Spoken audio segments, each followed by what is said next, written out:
안녕하세요. 역사는 히스토리인 이야기죠. 역사를 이야기로 풀어보는 이규환의 하이스토리 시간입니다. 1979년의 일인데요. 충북 충주에 예성 동호회라는 향토 연구회가 있었습니다. 1년 전, 즉 1978년 당시에 그 유창종 충주지청 검사하고 장준식 충주 부교중 교사 등이 결성한 모임이었는데요.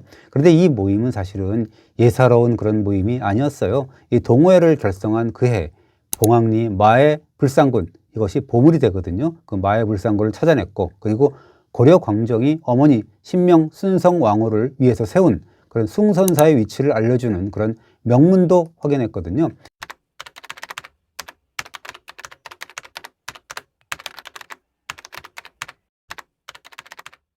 들은 틈나는 대로 삼국시대 각축지였던 그런 충주와 단양 일대를 열정적으로 답사를 했다 그럽니다. 그렇지 않아도 1978년 1월에 장준식 교사가 단양 읍내의 뒷산을 답사하던 중에 솟아오른 돌뿌리에 신발 흙을 털다가 그 유명한 단양 적성비를 우연히 그리고 극적으로 발견한 예가 있거든요.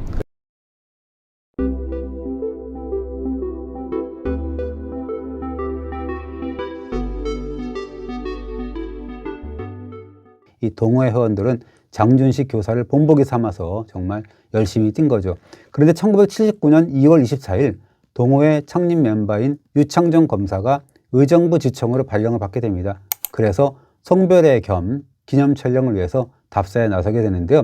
그 중앙탑을 이제 답사지로 정했죠. 국보 6호인데요. 거기를 이제 답사하다가 용전이 마을 어귀에 있는 그런 입석을 조사하게 됐는데요. 이 입석을 자세히 살펴보던 회원들이 깜짝 놀랍니다. 국토니, 토네니, 대자와 같은 글자들이 보였던 거예요. 소름이 돋았겠죠. 그래서 한 달 보름이 지난 4월 5일에 충주를 방문한 불교미술 사학자 황수영 박사에게 이 비석과 비석의 탁본을 보여주게 됩니다. 그런데 신라 토네가 어떻고 당주가 어떻고 대왕이 어떻고 국자가 어떻고 태자가 어떻고 이러한 그런 글자들이 확연하게 보인 거죠. 황 박사가 외마디 비명을 질렀다고 합니다. 아, 진흥대왕이다 이랬다 그러죠. 비석 전면 맨 앞줄에 새겨진 공공대왕이라는 글자를 진흥대왕이라고 잘못 읽은 겁니다. 그 당시에는 그렇게 읽은 거죠. 이 황 박사는 꿈에 그리던 진흥왕 순습이야 라고 하면서 나는 혈압이 높으면 안 되는데 흥분하면 안 되는데 하면서 연신차를 마셨다라는 일화가 전해집니다. 3일 후죠. 4월 8일에 조사를 맡은 그런 당국대 박물관 측이 비석에 묻은 이끼와 청태를 완전히 제거한 뒤에 뜬 탁본을 걸어 놓았습니다. 학자들이 모여서 이 필약 하나하나, 글자 하나하나를 이제 읽어 나갔습니다. 그러나 쉽지는 않았다 그럽니다. 시간이 계속 흘러나가는데 비석의 국적은 물론이거니와 정체성을 특정하지도 못했다라고 합니다. 비석의 마멸이 워낙 심했다지만 뭔가 좀 이상했다 그래요. 전부 대사자, 제위, 하부, 사자와 같은 그런 고구려 관직명하고 광개토대왕 비문에 등장하는 고모로 성이 보였다고 하는데요. 그런데 좀 이상한 거는 고구려 관직과 고구려 성 이름은 보이는데 정작 고구려라는 명문은 보이지 않더라라는 겁니다. 그래서 이제 반면에 신라 토네 당준이, 신라 토네니, 모인 300인이, 신라 매금인이 하는 것처럼 마치 상대방이 신라를 지칭하는 문구들만 그렇게 판독이 되었다고 합니다. 하도 해석이 안 돼서 이 토론을 지켜보던 주민들이 수군수군 됐다 그래요. 아니 무슨 서울에서 뭐 대학자들은 안 왔나 봐. 수학자들만 와갖고 해석을 못하는 거 아니야? 라고 했다는 거죠. 그래서 한창 설왕설래하던 그런 오후 3시가 됐는데 건국대 김광수 교수가 뒤늦게 현장에 도착을 하죠. 김 교수는 진흥대왕이 어떠니 뭐니 하는 논쟁을 들으면서 이상하다 왜 저러지? 라고 하면서 이해할 수 없다는 듯이 단칼에 이제 정리를 했다 그럽니다. 대체 뭔 소리들 하는 거야? 저게 어떻게 진흥대왕이야? 고려대왕이지? 라고 했다는 거예요. 김광수 교수의 한마디에 좌중은 순간 얼음이 되었다가 잠시 후에 맞아 하는 감탄사가 터져나왔다고 하죠. 그렇습니다. 처음부터 진흥왕이라는 선입견에 꽂혀있던 학자들이 무릎을 친 거죠. 고려대왕 즉 고구려 임금이 주어질 수가 있다라는 것을 꿈에도 생각하지 못하게 된 거죠. 뒤늦게 도착해서 김 교수가 이제 선입견 1도 없이 본 그대로 고려대왕을 읽어낸 겁니다. 그래서 시골 마을에 우두커니 서 있던 돌덩어리 하나가 일약 한반도의 유일한 고구려 비로 탄생하는 그런 역사적인 순간이 되었습니다. 2달여가 지난 1979년 6월 9일 이병도, 이기백, 변태섭, 임창순, 김철준, 김광수, 진홍섭, 최영희, 황수영 뭐 이런 당대의 정말 유명한 학자들이 총출동해서 막 발견된 고구려 비문의 해독에 그 심혈을 기울였습니다. 그러니까 이분들은 잘 보이지도 않는 그런 글자하고 잘 연결되지도 않은 문장을 두고서 고뇌에 찬 해석도 하고 또 다른 사람들과 또 열띤 논쟁을 벌입니다. 문제는 명문은 확인됐지만 비문의 마모가 너무도 심했다는 거죠. 비석 앞부분은요 50%만 확실했고 문맥으로 읽을 수 있는 부분은 25%밖에 안 되더라라는 거죠.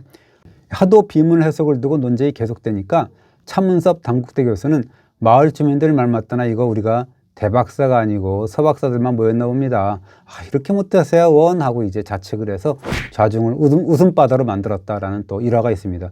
오죽하면 당시 83살의 고령이던 이병도 교수가 꿈의 계시론까지 개진을 했을까요? 이렇게 얘기를 합니다. 비문 첫 꼭대기에 액전, 즉 비문의 제목이 있는 것 같아서 곰곰이 생각하다가 잠이 들었어요. 그런데 꿈에 건흥이라는 두 글자가 나타난단 말이야. 그래서 이게 눈이 번쩍 뜨여가지고 대조를 해보니까 건흥 두 글자가 고구려 장수왕의 그런 연어가 틀림없어요 라고 이제 얘기를 했다고 하죠. 얼마나 해석이 어려웠으면 꿈에서까지 나왔을까요? 하여간에 우여곡절 끝에 비문의 대강은 정리가 됩니다. 비문을 작성할 무렵에 고구려와 신라의 주정관계를 설명할 수 있다는 거죠. 즉 고려대왕 신라매금 세세위원 여형여제라는 대목이 있는데요. 고려왕은 신라매금 즉 왕과 오래도록 형제와 같은 관계를 맺는다라는 내용이거든요. 또 하나 동의매금이라고 해서 고구려 왕이 신라왕 즉 매금을 오랑캐 뜻인 동의로 지칭했다라는 점도 눈에 띄는데요. 이것은 고구려가 스스로를 천자국의 입장에서 신라를 일종의 제후국으로 취급한 거다라고 볼 수가 있는 거죠. 또 동의매금지 의복과 상하의복, 대위, 제위, 상하의복이라고 해서 고구려 왕이 신라 왕과 신하들에게 의복을 하사했다라는 대목도 간과할 수가 없다고 합니다. 고구려 군의 신라 주둔과 같은 그런 관련된 내용도 보이는데요. 신라톤의 당주라는 것, 이것은 신라 영토내에 있는 고구려 당주, 즉 고구려 군부대의 지휘관이라는 뜻입니다. 하지만 워낙 마모가 심한 탓에 전체 내용을 파악하기란 역불급이었습니다. 가장 중요한 비석의 연대는 지금도 아리송하죠. 2000년에 관련 학계 연구자 55명이 4박 5일 동안 모여서 비문을 판독하려고 애썼지만 19자를 더 읽어냈습니다. 그것에 만족해야 했고요.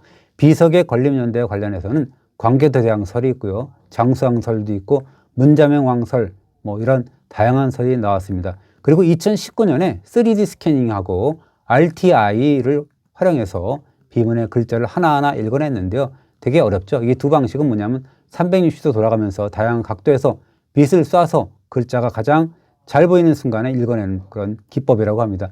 동북아 역사재단과 고대 사학회 연구자들이 이 기법으로 얻은 자료를 토대로 해서 고구려 비문의 판독회를 열어서 총 19곳에서 23자를 새롭게 제시를 했습니다. 연구자들은 특히나 1979년 두개 이병도 박사가 꿈의 계시 운운을 하면서 비석의 제목, 즉 제액이 존재한다고 했던 그런 부분에 글자가 새겨져 있다라는 가능성을 다시 한번 합의를 했는데요. 그러나 그것이 어떤 글자인지 의견을 모으지는 못했습니다. 그런데 연구에 참여한 고강희 동북아 역사재단 연구위원이 제액 부분에서 연구자들이 합의하지 못했던 그런 글자 8자를 읽어냈다라는 논문을 발표하게 됩니다. 즉 영락 7년 세제 정유라는 글자가 보였다는 건데요.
즉 영락 7년이면 광개토대왕 제위기인 397년을 의미하는 거거든요. 만약 이 판독이 맞다면 이 충주 고구려 비석은 제2의 광개토대왕 비가 될 수도 있겠네요. 이 삼국사기에 따르면 고구려와 신라는 381년에 이미 친선 주종 관계를 맺고 있었거든요. 신라는 392년과 412년에 왕족을 잇따라서 고구려에 인질로 보내게 되는데요. 그리고 광개토대왕 10년, 즉 400년에 신라가 외부의 침입을 받으니까 고구려가 5만 도기병을 파견해서 외병을 쫓아냈다라는 광개토대왕 비문 내용이 있죠. 이번 판독이 맞다면 신라와 고구려가 형제국 사이이고 밀월 관계를 맺고 있을 때, 즉 397년 직후에 건립된 것이다 라고 해석할 수가 있는 것이죠. 물론 학계 검증을 더 받아봐야 되겠죠. 최첨단 판독 기술이 더 개발된다면 보이지 않던 그런 비문을 더 읽어낼 수도 있으리라고 봅니다. 아직도 총 500여 자 중에서 읽어낸 글자가 한 200여 자에 불과하거든요. 좀 더 밝혀낼 수가 있을 거라고 믿습니다. 소학자라는 비판을 들으면서까지, 그리고 꿈의 계시까지 동원해서 비문을 읽어내려 했던 연구자들의 분투를 다시 한번 기대해 봅니다. 이번 주도 잘 보셨다면 구독 눌러주시고요. 좋아요도 부탁드리겠습니다. 감사합니다.